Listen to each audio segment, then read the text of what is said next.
to this destination-focused episode. Today I'm joined by MJ Swan, and MJ is from Adventure Canada, and he's going to be diving into some of his itineraries that they have and some of their exciting things that they offer for us. So over to you.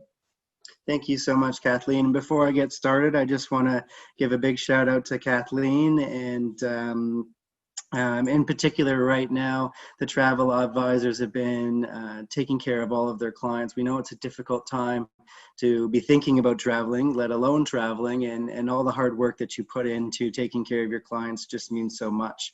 And I see it every day as a tour operator, all the work that travel advisors do put into their files and for their clients. And I just want to thank you for all the hard work that you do. Oh, no problem. And, of course, thank you for having me here today to talk about some of the destinations that we offer. For me personally, I am a field guide, and I am really missing being out in the field right now. That's where my passion lays. I want to be out in nature. I want to be connecting with the destination, connecting with the people of the regions, and it's just not possible right now. So this little session that we get to have today is a trip down memory lane for me, and it really brings back all of those positive emotions. It can just flow right through you thinking about past travels and then hopefully planning future travels as well. Absolutely, yes. Thank you so much for the invite. No problem. Thank you for coming. I'll just quickly introduce Adventure Canada because not everybody might not know about us. So we're a Canadian tour operator. We're based in Mississauga, Ontario. But we do not offer tours in Ontario. We go off the beaten path anywhere outside of the big cities, trying to connect people to each other, but then also to nature. We were established back in 1987, so we've been around for a couple of years, and it's a family business. So my father, Matthew Sr., started the company with his brother Bill, my uncle, and now it's me and my two sisters. So it's been passed down to the second generation. So I'm the director of business development, but I'm also an expedition leader. Then my sister Cedar Swan, just like the beautiful tree, she's our acting CEO. So she's the big boss, been telling me what to do for the last 34 years, and I absolutely love it. Right up now, right? Yeah, and then my other sister, Alana Swan, she runs our product development team. So we're all very intertwined into this tour program, and we love the experiences, and that's why we still run the business today. It's absolutely, even in the worst of times, I would never try and change what it is that I do. I absolutely love it. So we thought that we would take a look at a geographic region, including Scotland, Faroe Islands, and Iceland today. And what I would like to do is just run through a couple of slides and show you our itineraries, and then pick a couple of destinations along the way. So I'm very fortunate that I get to travel on a lot of the tours as an expedition leader. And so I'm just going to pick my own personal favorites from all the places that I've gone, show some photos of those places, and we can discuss why I like them so much. Great. Cool. So the first one is our Scotland Slowly trip. So this does the Inner and Outer Hebrides. It does Orkney and the Shetland Islands. So it's an amazing way to see all of these groups of islands in Scotland in a very time-effective and cost-effective fashion. You can explore by yourself, taking ferries throughout, but on the small expedition ship, we're able to access very difficult regions in a short period of time with excellent staff. Mm-hmm. So I have a personal connection. My family, both my father and my mother, were born in Scotland, so my roots are to Scotland. So it's a little closer to home than some of the other itineraries, and I absolutely love this one for a number of reasons. I'm even sporting my Scottish bonnet. It's authentic tweed I got on this Scotland trip 2 years ago, and it's really nice. So I enjoy this trip a lot. So the first region that we're going to look at is this area down here, which is called Islay. So that's an island off the west coast of Scotland. So it's got a major historical significance on the island, and it's a place called Finlaggan. So this is a spot where the Clan Donald was established, and much of Argyll was ruled by the lords of the island. So this is kind of what the epicenter of those lords from the surrounding islands around. So we'll have the opportunity to visit this ancient Neolithic ruin from the 13th to 15th century. And so it was a seat for the lordship of the Isles. So we'll get a chance to explore this significant site. But then also, this is probably my favorite area for whiskey as well. So I have to throw this in right off at the start. It's very rich in culture, but also the whiskey is quite good. And not that we need an excuse to taste very fine whiskey, but this is as good as reason as any to lift a dram and enjoy the sweet flavors. So it's quite interesting to go on this trip, because you can actually, as you travel throughout the different regions, you can taste the difference in all of the whiskeys as you go along. So you don't over drink, but you can have a sip of whiskey at each location, and you can really tell the difference throughout. I don't know, Kathleen, if you are a whiskey drinker or not. I know that it's an acquired taste. No, not so much. No, but I'm sure that it does taste different, and I don't mind a sip here and there. It's just not my thing. Okay, no worries. Yeah. So then we head north from Isla. We head north to a place called Iona. So this is also a place of great historical significance. So this was where Saint Columba started a monastery here, and it's believed to be the location where the famous Book of Kells was started. So now that, of course, lives in Trinity College. It's a really important piece to history, and it all started here on this very site and in this beautifully restored abbey. So here, there's an opportunity. We go on a walking tour with local guides that will show us through. There's a small community on the island, but the main highlight is definitely the abbey. And so there's 62 kings that were buried here at this abbey. And so we get to explore the history of the abbey and really get to take it all in. It's interesting to see just the progression through the islands and all the stops that we make. And for me personally, this is a great way to kick it off. These first 2 days are a great introduction. And I love looking at history like that. So that's really neat to see the old buildings and the history behind them. That's really exciting. It's amazing to think like we have records dating that far back, and try and put yourself in what life would be like then. Let's remove ourselves from COVID time and let's think about the 13th century instead. Right. Wow. Okay, and then one of my favorite spots, after we move away from the Inner Hebrides, we go out to the Outer Hebrides in a place called St. Kilda. And St. Kilda, it's the only place in the world to actually hold a joint UNESCO World Heritage Site title.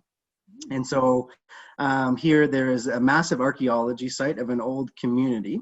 It's far, far off the mainland of Scotland, and the Scottish government actually relocated the community members to closer islands or to the mainland because it was so difficult to access. Not only is it far away, but it's also extremely exposed. So when there is rough weather, they're trying to get in supply ships or need to get in there for medical reasons. It was just extremely, extremely difficult. So they felt that it was best, and they actually forced a relocation.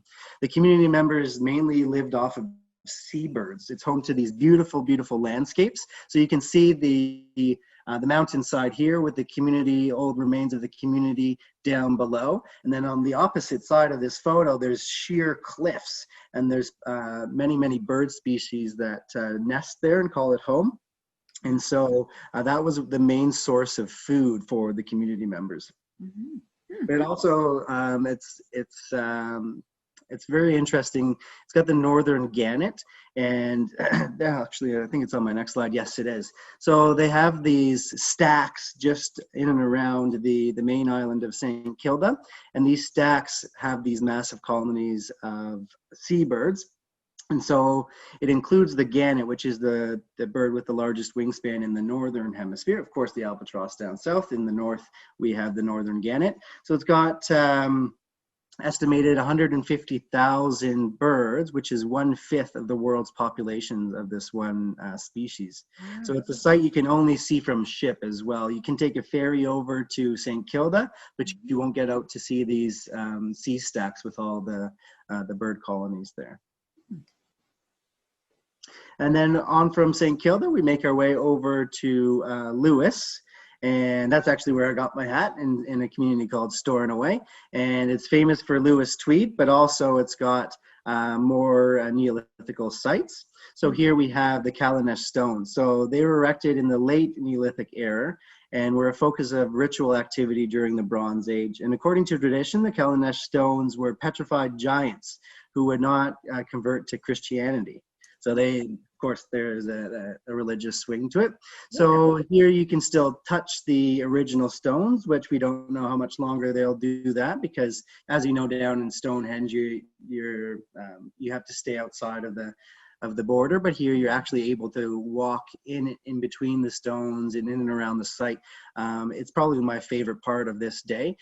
And again, just putting yourself in place and trying to understand why they would have erected these stones in the fashion that they did. It's still something that is a bit of a mystery. There's many different theories out there, but there's no one definite answer as to why they have done it. And how they got the technology to stand all those up and measure them just so, and that's amazing. Yeah.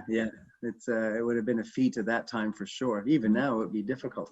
So also on the Isle of Lewis, there's a place called Duncarloway. So it's a partially intact broch. So a broch is, they were usually buildings that were created for safety in case there was an invasion or a time of war. Community members would go and they would be designed with very steep walls that would be very difficult for anybody to climb up and over, and they would only have one entrance way, and you could block that off with stone so that nobody would be able to get in and out. Community members would go in there, those that were not participating in a battle, and they would have large supplies of food and water so that they could stay there extended periods of time and be kept safe.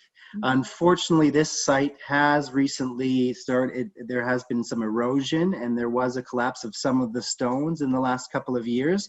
So we're not able to go inside the broch like we were a couple of years back, but it's still a very interesting site to visit for sure.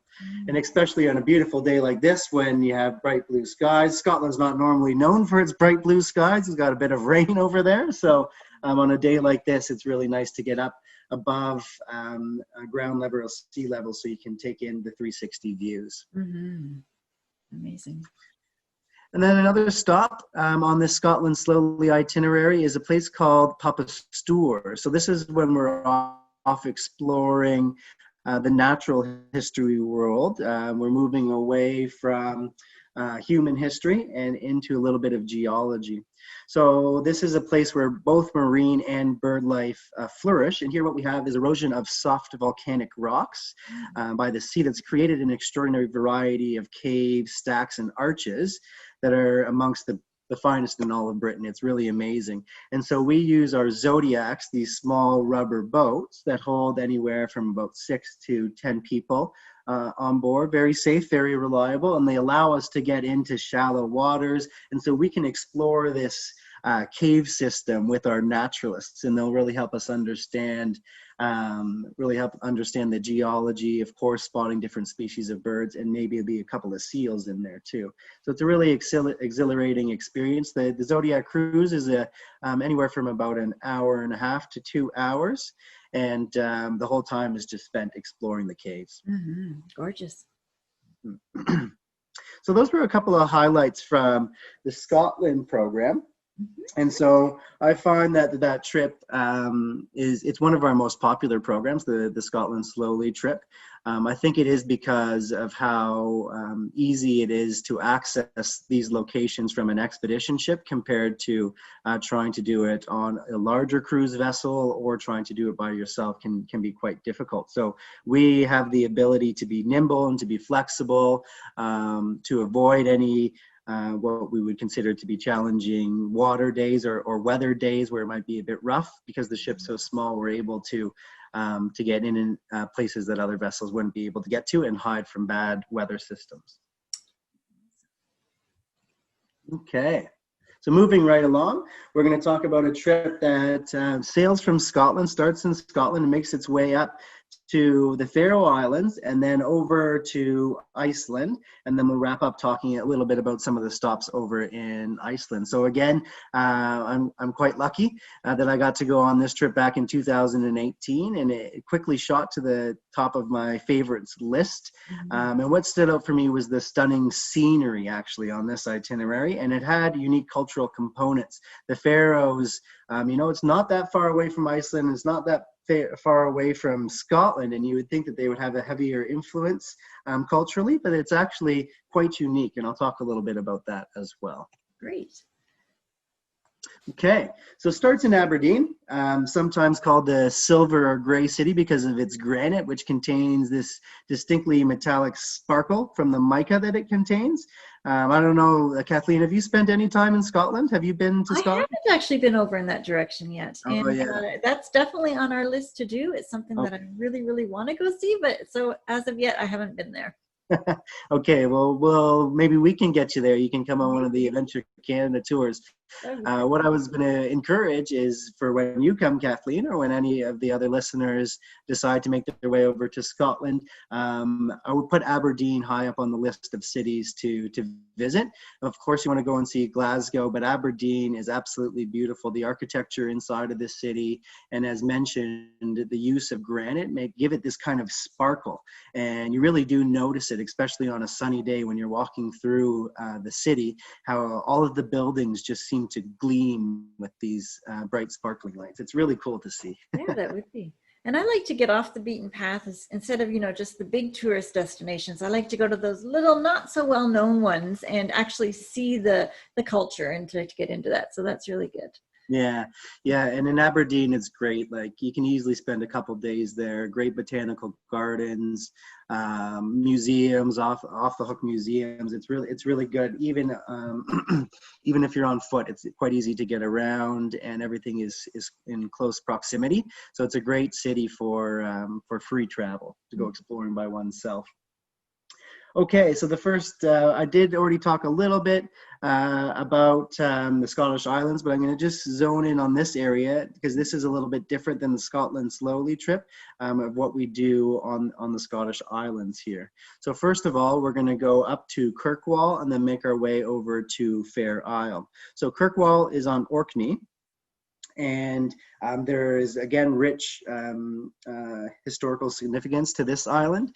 And we'll call into the community of Kirkwall. And then from there, we take coaches out to visit a number of notable sites, including the Ring of Brodgar that you can see pictured here. So this is a stone circle. It's 104 meters in diameter, and it's the third largest in the British Isles. And so the ring was originally composed of 60 stones, only of which of 27 are remaining now, or standing now. And the tallest stones stand at the south and the west of the ring, including the so-called Comet Stone to the southeast. So again, not known exactly why these ones were placed so differently than the other ones in Calanesh, and what their meaning is behind that, and why they decided to do it that way. And that's also part of the draw of going to see these sites, is trying to, imagine and put yourself in that place and understand why they did that. So then we head over to Fair Isle, and the name comes from Friadi, the Old Norse, meaning island of tranquility, and I think that it definitely lives up to its name. So those of you that, even if you're not a birder, you gotta love puffins, right? The cute little adorable bird. Everybody wants a photograph of a nice colorful beak of a puffin. You'll definitely have plenty of chances when visiting into Fair Isle.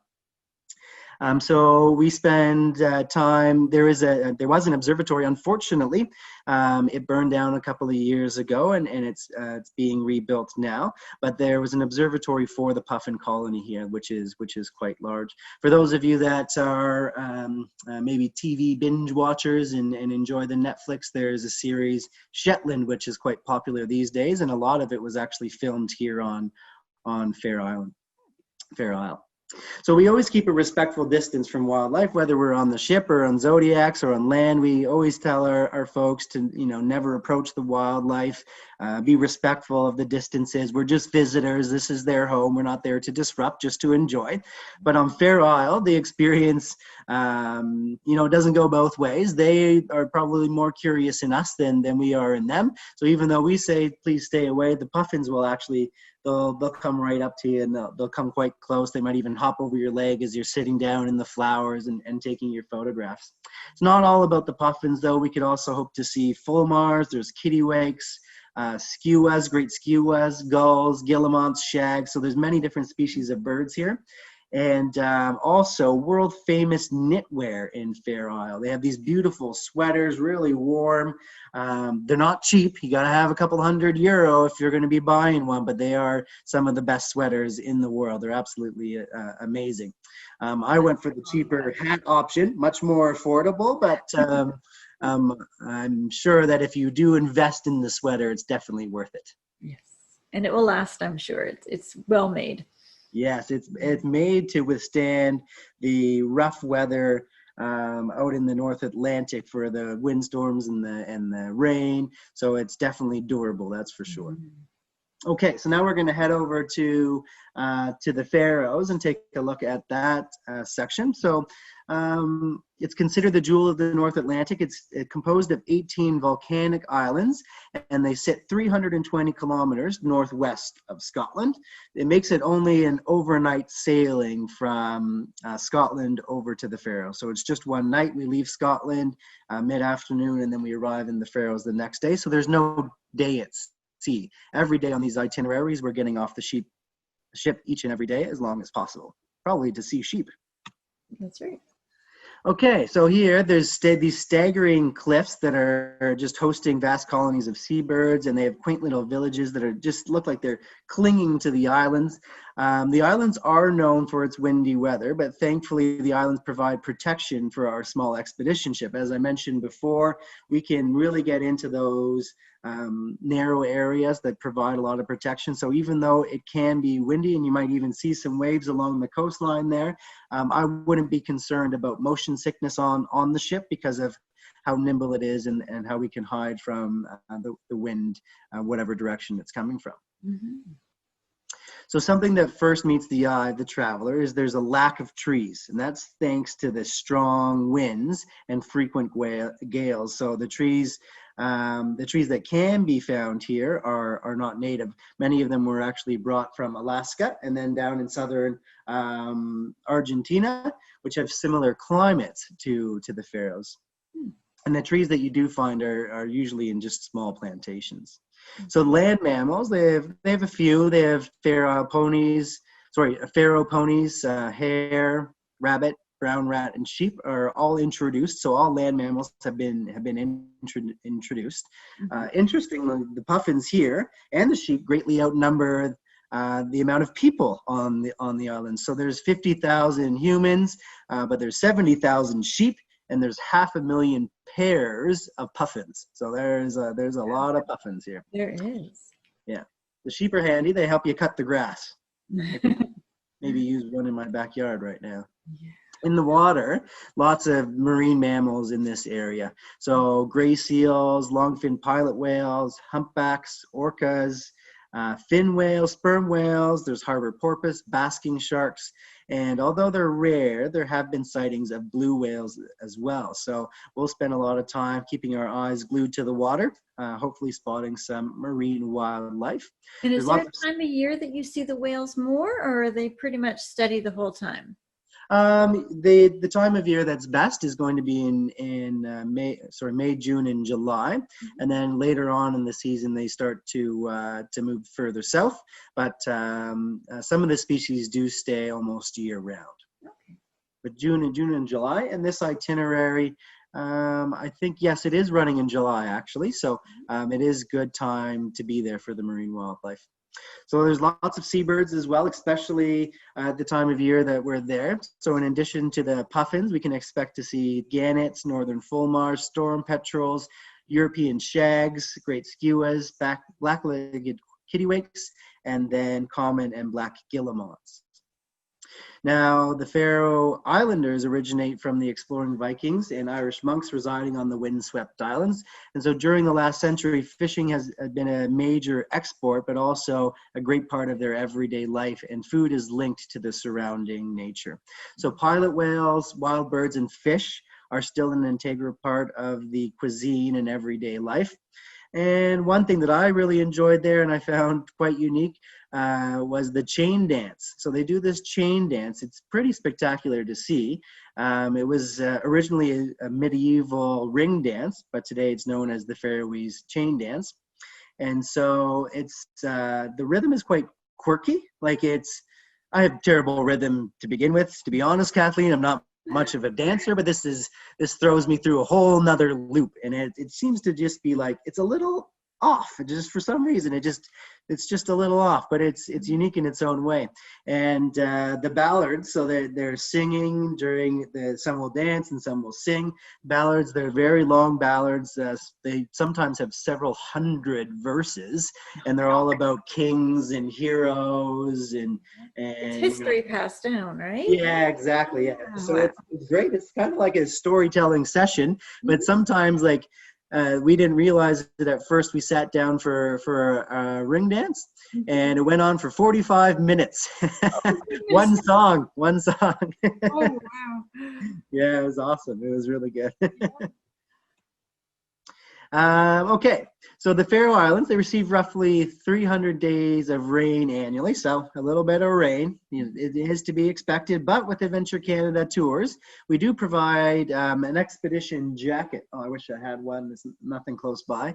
It's a rainproof jacket, so we'll equip you with a nice waterproof jacket, and that's yours to keep if you do join the tour. So that's your keepsake from the tour.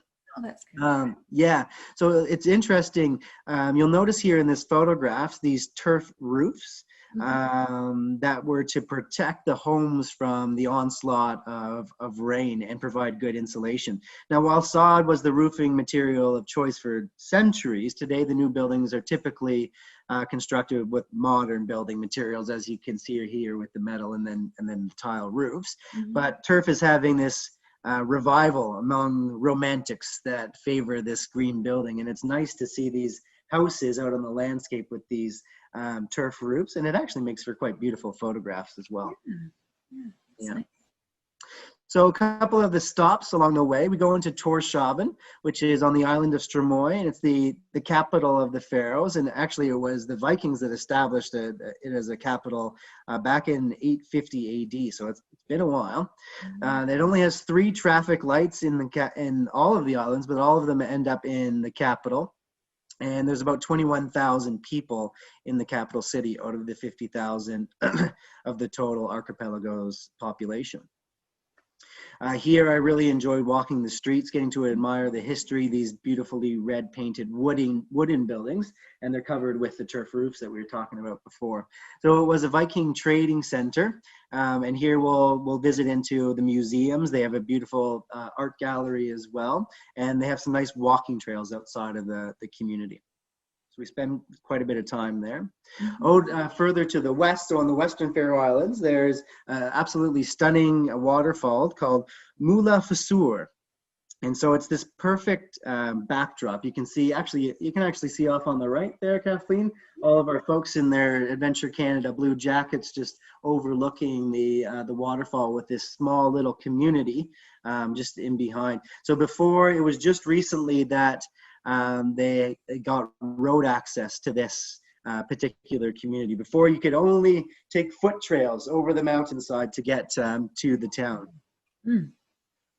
So the western side is home to these very gentle walking trails, and we'll make our most of the time exploring with our naturalists, learning about all the wonders of the nature in the region. And I have fond memories of exploring these beautiful landscapes by foot, and the best part is, you don't have to be a hiker. You don't have to be a rock climber. The walking trails are quite easy. You can do something adventurous if you want to burn some calories and you want to climb up the mountain. There's good trails for that. But also, if you want to go at a very leisurely pace, maybe you're concerned about loose footing and things like that, these walking trails are quite easy to navigate. Welcomes all activity levels. Yeah. Okay, and then the last stop in the Faroes for us is going to be Mykonos, which is on the westernmost of the islands. And so here around in the water, this is one of the most active areas for marine wildlife. So we can see spotted seals, gray seals, orca whales, pilot whales, porpoise, fin whales, sperm whales, lots of different species all in and around this area. And then also on the rocks around this lighthouse, there's a lot of seabird colonies. So cormorants are there, guillemots, razorbills. There's also lots and lots of puffins. The puffins love these grazed slopes because they burrow. They make nests in the turf, and so this is a great spot for them. And it's steep enough where it keeps some of the land predators away from their burrows. Oh yes, and the great gannet. I love this bird. It's beautiful. It's got this nice bright colored head, and its wingspan is quite large, and they're very graceful. I love just watching them soar through the sky.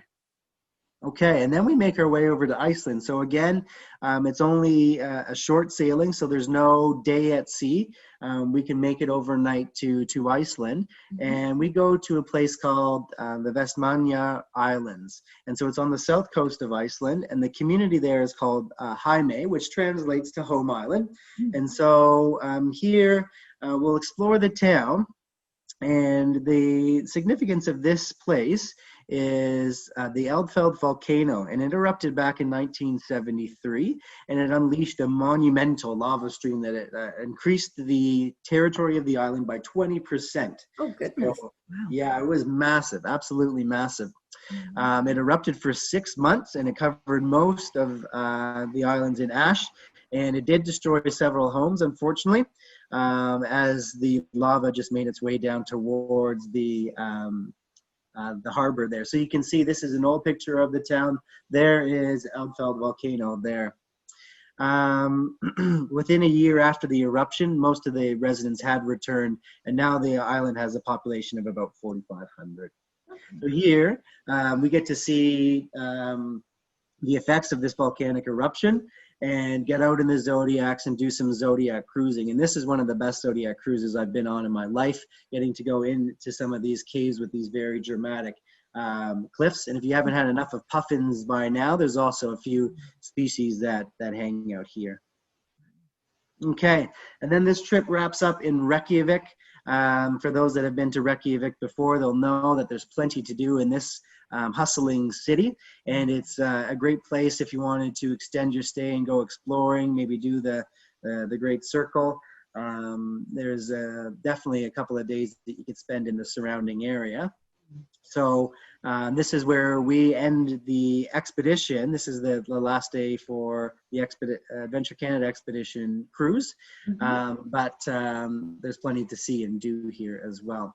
So I did mention these two itineraries, the Scotland Slowly, which operates in June of 2021, and then the Scotland, the Faroe Islands, and Iceland, which also it starts in June, but then goes into July. So this is a really good time of year for both of these trips.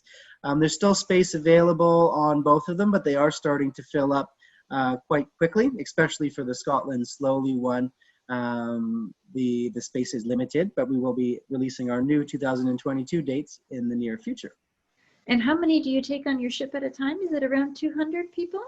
Yeah, just underneath. So the ship holds this. It's interesting. The ship actually holds 350 guests, but we thought that was too big. We wanted to limit it. We thought the group size was too big. So we sell it at 198 guests, but then we get about 30 to 40 solo travelers through our free single supplement program. And so that brings it down even further. We usually sail about 140 to 160 guests on board. Well, that's really good for having your own space then too, and being able to go on the tours and to have good one-on-one then. 100%, yeah, especially now when we're so conscious of social distancing. This ship is perfectly set up where we already practice a lot of these measures before the change to our current environment. But now even more so, we have the ability to create social distancing measures on board, and also, if necessary, solid isolation stations.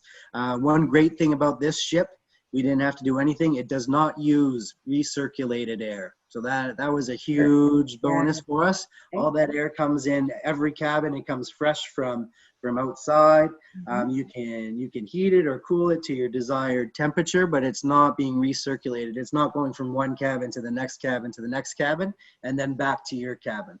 So that's really important. That is great. Yeah. Yeah. So we do have a lot of European programs. We didn't talk about them all today, but I just thought I would mention we also do Spain and France. We do a complete circumnavigation of Iceland, and we also head over to Greenland and do a lot of tours in the Canadian Arctic, which I think, Kathleen, we might be talking about at a session at a later date. We'll talk more about the Canadian Arctic. Absolutely. Yeah, that's great. And going above the Arctic Circle, I mean, that's something a lot of people really want to do. Explore above that, and it looks like you hit that too, so that's great. Yeah. So I'll just wrap up. I'm not sure if I kept to my time promise, but I'll just wrap up. I did mention that we have a free single supplement for those solo travelers that are fed up with getting dinged by single supplement fees. We have a large variety of single cabins where you can get your own private accommodations and not pay more per person than somebody that a couple is going. So that's a great option on this ship. It's so hard when you have to explain to people, well, you have to pay 150%, and it just doesn't seem totally fair. So that's great that you offer that. Yeah, it's great. And we can do that because we limit the amount of guests that we have on board. So we have the cabins available, so it really makes it a great option for the solo travelers. We also have a loyalty program so that those that travel with us more than once will get additional savings. And right now on these expeditions, apologize, there's actually a typo in that slide. The save 15% goes until October 31st. So until the end of October, you can save 15% on the tours that we talked about today. Great. Yeah, that's a good discount. Wonderful.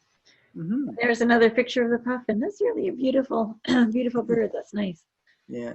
So Kathleen, I just want to thank you so much for inviting me to participate. I love it. A little trip down memory lane always brings back fond memories. And I'd also just like to thank everybody that's listening in. And I know that it's difficult to plan or think about travel right now, but I encourage you to get out and go exploring. And it's important to be able to dream, and we know that the current environment will take a positive move, hopefully quicker rather than later, sooner rather than later. But it's always good to get out there and explore, because I find that it just opens your mind. It opens your heart too. It opens your soul. Exploring can really have a positive impact. And I think that that's what we all need right now, is to make sure that we are finding the positives, even though there's so much other stuff going around us. So absolutely. Yeah, you have to look to those positives. And I think looking ahead at different itineraries and different destinations is so important as well. And thank you so much for taking the time and putting that all together. That was fascinating. I'm glad you enjoyed it. Thank you so much for having me. No problem. Okay, goodbye, everybody. Take care now. Thanks so much. Hey, everybody. I hope you really enjoyed this week's destination-focused episode with Adventure Canada. I certainly literally enjoyed learning all about the things that they have. Some of their itineraries are just beyond fabulous, how they're so immersive in the experiences, and going to see Scotland and all those areas that are just off the beaten track just a little bit. And I love seeing the zodiacs going into some areas that you just wouldn't get to any other way. If you are interested in learning more about them, or if you want to see the slides again, make sure you click on the bottom link. There's going to be a link to the blog post there. And on that link, you will find all of the slides that they have. So in case you went a little bit too fast, if you want to look at some of the highlights, I've highlighted them there. And also remember that special promotion where if you book by the end of October, that you'll get 15% off the itineraries we discussed. And that's just a phenomenal discount. Plus with the zero single supplement, that's just unheard of. It's great. So make sure you check all those out and contact me, Kathleen at plentyofsunshinetravel.com, or just click the link in the bottom of the post. And make sure you subscribe to our channel. We put out a new video every single week. They're all different things. We focus on different destinations, itineraries, all kinds of things. We do cruise chat video as well as a destination episodes as well. So be sure you check all those out and make sure you subscribe to our channel so that you get first chance to see it when it comes out without me having to go and announce it on our Facebook page. That way you'll get a notification when it first comes out. If you'd rather check out our Facebook page and join in on the conversation, by all means, it's Plenty of Sunshine Travel on Facebook, and I'm on Instagram as well. Thank you so much for watching this week, and we'll see you next week. Bye, everybody.